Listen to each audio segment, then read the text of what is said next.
Bismillahirrahmanirrahim. Assalamualaikum warahmatullahi wabarakatuh. Innal hamdalillah nahmaduhu wa nasta'inuhu wa nastahdi bihi wa nastaghfiruh.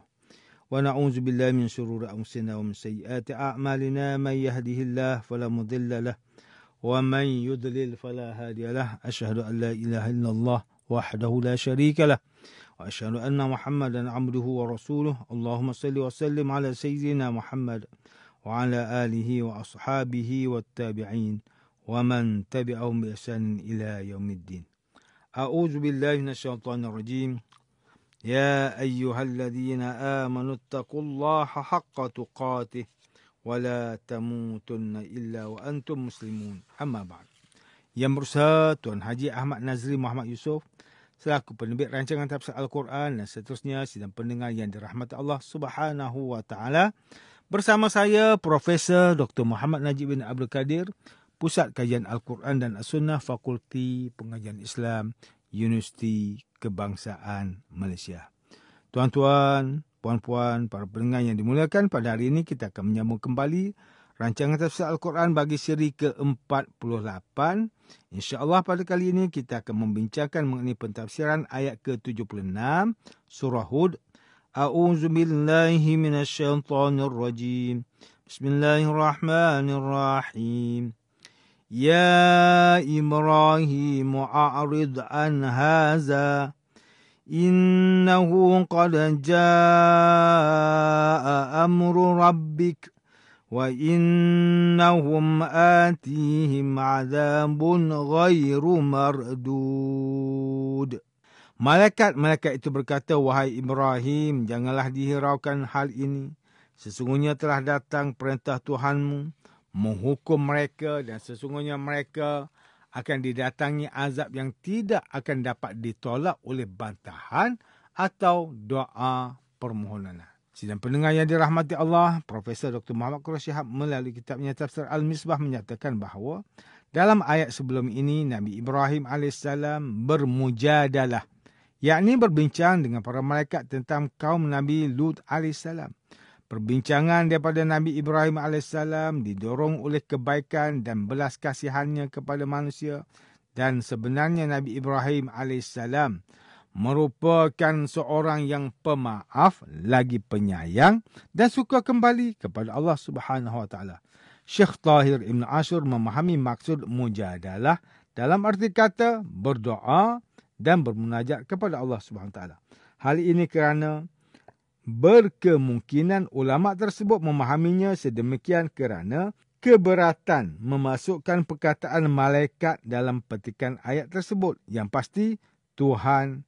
pasti tujuan Nabi Ibrahim AS dalam bermujadalah itu adalah berharap kepada Allah SWT untuk menyelamatkan kaum Nabi Lut AS daripada azabnya, atau sekurang-kurangnya memberi peluang sekali lagi dengan menangguhkan azab dan hukuman supaya mereka boleh bertaubat kepada Allah Subhanahu wa taala. Profesor Dr. Muhammad Quraish Shihab melalui kitabnya Tafsir Al-Misbah menyatakan bahawa Allah Subhanahu wa taala sangat memahami mengapa Nabi Ibrahim AS bermujadalah, yakni berdoa dan memohon penangguhan atau pembatalan azabnya terhadap kaum Lut. Maka Allah SWT memuji Nabi Ibrahim AS pada ayat yang lalu, iaitu Allah SWT berfirman pada ayat yang ke-75 surah Hud, sesungguhnya Nabi Ibrahim AS penyabar, lembut hati, bertimbang rasa, lagi suka kembali kepada Allah dengan mengerjakan amal bakti. Namun begitu, Nabi Ibrahim AS belum mengetahui segala permasalahan dan dasar ketetapan Allah terhadap perkara tersebut. Oleh itu Allah SWT menyambut doa dan permohonan Nabi Ibrahim AS dengan mewahyukan kepada baginda atau melalui malaikat yang menyampaikan dalam perbincangan itu bahawa, wahai Ibrahim, janganlah dihiraukan hal ini, yakni tinggalkan dan tidak perlu lagi kamu meneruskan mujadalah ini. Jangan lagi kamu mengajukan permintaan dan permohonan untuk membatalkan atau menangguhkan seksa ke atas kaum Lut. Kerana sesungguhnya telah datang perintah Tuhanmu yang tidak boleh diubah untuk menghukum mereka dan sesungguhnya mereka akan didatangi azab yang tidak akan dapat ditolak oleh bantahan atau doa permohonan daripada sesiapa pun. Sidang pendengar yang dimuliakan, Profesor Dr. Haji Abdul Malik bin Abdul Karim Amrullah atau lebih dikenali sebagai Hamka melalui kitabnya Tafsir Al-Azhar ketika mentafsirkan ayat ke-76 surah Hud menerangkan bahawa Nabi Ibrahim AS memang selayaknya diangkat Allah SWT menjadi Rasulnya kerana baginda merupakan seorang yang penyabar, iaitu tidak cepat marah dan dapat menahan amarahnya serta mempunyai sikap yang tenang. Begitu juga merupakan seorang yang lembut hati, yakni bertimbang rasa dan berasa kasihan melihat orang yang sengsara. Selain itu, baginda juga mempunyai satu sikap yang wajar dicontohi, iaitu baginda selalu mengembalikan urusannya kepada Allah. Baginda sedar sejauh mana sekalipun seorang manusia berjalan dalam kehidupan ini, namun semua langkah itu akan kembali kepada Allah SWT. Walau sebesar mana sekalipun baginda merasa kasihan dan berlembut hati kepada golongan yang bakal dihukum dan diazab, namun segala urusan akan dikembalikan kepada Allah SWT. Sebab itu, sambungan ayat seterusnya adalah malaikat-malaikat itu berkata, "Wahai Ibrahim, janganlah dihiraukan hal ini," iaitu pada permulaan ayat ke-76. Maksudnya adalah kita tidak perlu lagi membicarakan tentang perkara ini, yakni berkenaan dengan permohonan kamu, kerana kamu merupakan seorang yang sangat penyabar dan sangat berbelas kasihan kepada orang lain. Sesungguhnya telah datang perintah Tuhanmu menghukum mereka, maka jika perintah Tuhan telah datang, sudah tentu sudah tidak ada jalan lain lagi. Maka kamu pasti akan kembali kepada Allah dan menyerahkan perkara ini kepadanya. Perkara ini tegas dijelaskan bahawa sesungguhnya mereka akan didatangi azab yang tidak akan dapat ditolak oleh bantahan atau doa permohonan, iaitu pada akhir ayat ke-76. Maka setelah mendengar kenyataan yang begitu jelas, Nabi Ibrahim AS pun tunduk dan kembali kepada Tuhan yang telah ditetapkan oleh Allah Ta'ala. Baginda mengembalikan urusan tersebut kepada Allah dan menerima keputusan tersebut. Manakala Profesor Dr. Tengku Muhammad Hasbi As-Siddiqi menulis kitabnya Tafsir An-Nur mentafsirkan ayat ke-76 surah Hud ini dengan menyatakan bahawa Allah Subhanahu Wa Taala menjelaskan kedatangan para malaikat kepada Nabi Ibrahim AS adalah untuk mengkhabarkan berita gembira buat baginda, iaitu baginda akan dikurniakan seorang putera yang bernama Ishak dan cucu yang bernama Yaqub. Selain itu, kedatangan para malaikat juga adalah untuk memberitahu kepada Nabi Ibrahim AS bahawa kaum Lut akan dibinasakan. Nabi Ibrahim AS mempunyai jiwa yang tenang, tidak cepat marah dan berbelas kasihan terhadap golongan yang akan ditimpa azab. Namun begitu, baginda juga merupakan seorang yang sentiasa mengembalikan setiap urusan kepada Allah Ta'ala.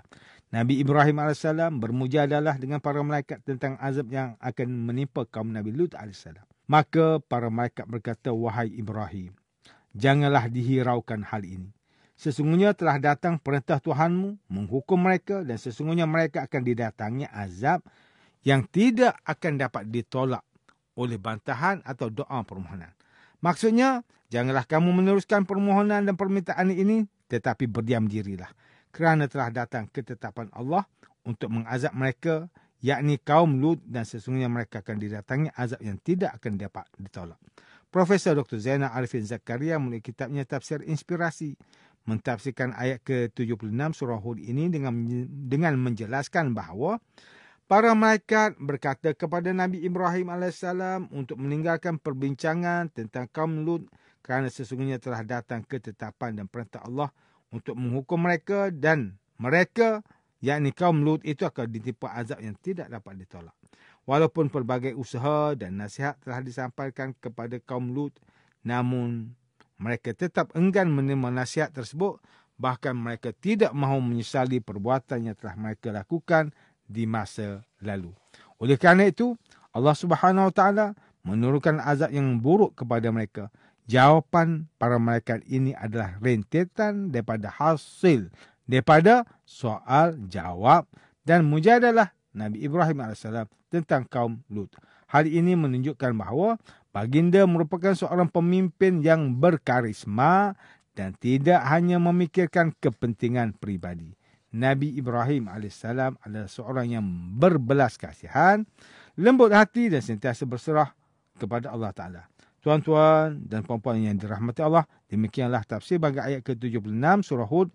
Menurut pentafsiran oleh para ulama, ayat ke-76 surah Hud ini menjelaskan kepada kita sesungguhnya hidayah seseorang adalah milik Allah.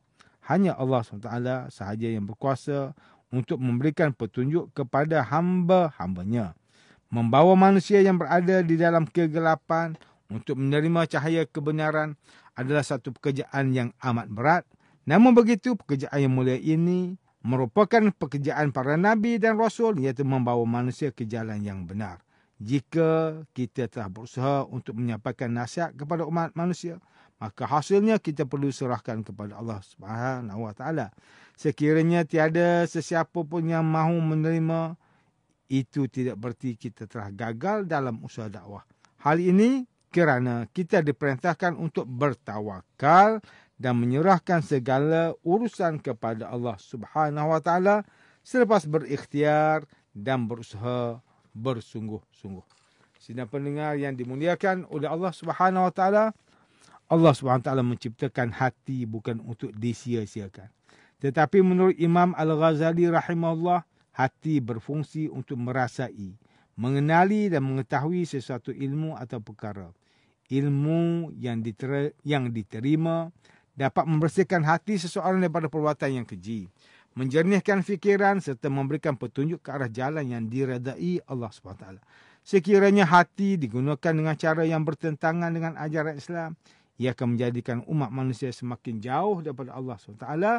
Sabda Rasulullah sallallahu alaihi wasallam, ala wa inna fil jasadi mudghatan iza salahat salahal jasadu kulluh wa iza fasadat fasadal jasadu kulluh ala wahiyal qalb.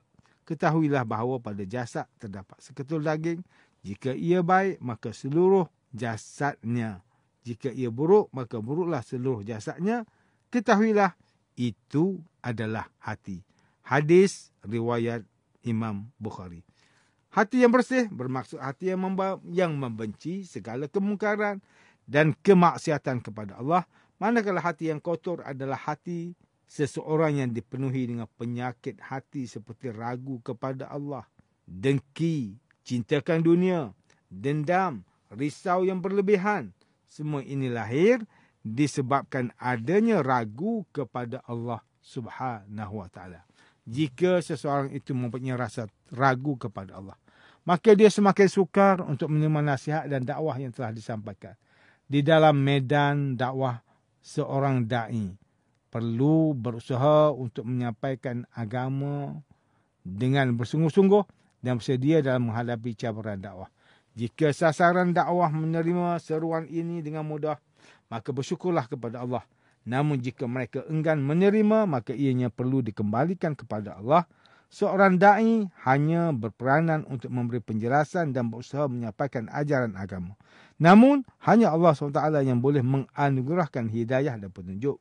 Teruslah berdoa kepada Allah agar mad'u atau sasaran dakwah kita digunakan hidayah dan petunjuk daripadanya.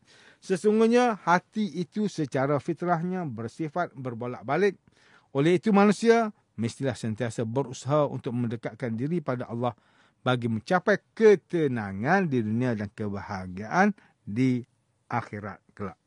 Sidang pendengar yang dimuliakan, antara pengajaran yang boleh kita ambil daripada tafsir ayat ke-47 surah Hud ini ialah, pertama, umat Islam hendaklah sentiasa berusaha menyampaikan mesej Islam kepada seluruh manusia kerana amalan ini merupakan amanah dan tanggungjawab kita bersama. Sebagai seorang yang beriman, kita perlu fahami bahawa dakwah yang kita sampaikan ini berkemungkinan akan diterima atau ditolak. Jika dakwah kita ditolak, maka usah berasa gundah gelana kerana hidayah dan petunjuk itu adalah milik Allah Subhanahu Wa Taala. Ketiga, sebagai Muslim, kita diperintahkan agar bertawakal, iaitu menyerahkan segala urusan kepada Allah dengan penuh keyakinan, tanpa ragu-ragu, selepas berusaha bersungguh-sungguh. Sidang pendengar yang dirahmati Allah, sekian sahaja rancangan tafsir Al-Quran pada hari ini. Semoga kita semua mendapat manfaat daripada perbincangan ilmu ini. InsyaAllah, mudah-mudahan kita akan bertemu lagi pada siri rancangan tafsir Al-Quran yang akan datang. Wabillahi taufiq wal hidayah. Wassalamualaikum warahmatullahi wabarakatuh.